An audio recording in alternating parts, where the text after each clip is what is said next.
ಅಕ್ಷರ ಮಾಂತ್ರಿಕನ ಅಭಿಮಾನಿಯಾಗಿ I enjoyed his writing fully. ಸ್ವಲ್ಪ ಸ್ಟ್ರೆಚ್ ಆಗಿದೆ, ಆದರೆ ಬೇಗ ಓದಿಸ್ಕೊಂಡು ಹೋಗುತ್ತೆ. ಬೆನ್ನುಡಿ ನೋಡಿದಾಗ ಇದು ಪ್ರೀತಿ ಮಾಡಿ ಮೋಸ ಮಾಡುವ ಹುಡುಗಿಯ ಕತೆ ಇರಬಹುದೆಂದು ಅನ್ನಿಸಿತ್ತು. ಆದರೆ ಅದಲ್ಲ. ಓದುವಾಗ ಅನ್ನಿಸಿದ್ದು ಬುದ್ಧಿ ಭಾವನೆಗಳ ತಾಕಲಾಟ, ಸರಿ ತಪ್ಪು ನಿರ್ಧಾರಗಳ ಗೊಂದಲ, ಒಂಥರ ಸೆಳೆತ ಹಾಗೂ ಮೋಸದ ಗುರುತು, ಪ್ರೇಮ ವೈಫಲ್ಯ, ಪ್ರತೀಕಾರ, ಹೇಳಿಯೂ ಹೇಳಲಾಗದಂತಹ ಸಂಕಟ. ಹಿಮವಂತ ಪ್ರಾರ್ಥನಾ ಎಂಬ ಹೆಸರು ಆರಂಭದಲ್ಲಿ ತುಂಬ ಇಷ್ಟವಾಯಿತು.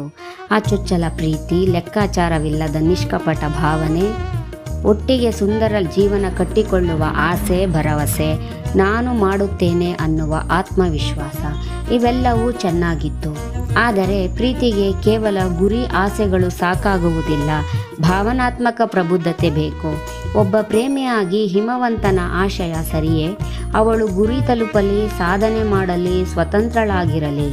ಆದರೆ ಆಕೆಯೊಂದಿಗೆ ನಿಜವಾದ ಸಂಬಂಧ ಕಟ್ಟಿಕೊಳ್ಳಲು ಬೇಕಾದ ಭಾವನಾತ್ಮಕ ಪ್ರಬುದ್ಧತೆ ಶೂನ್ಯ.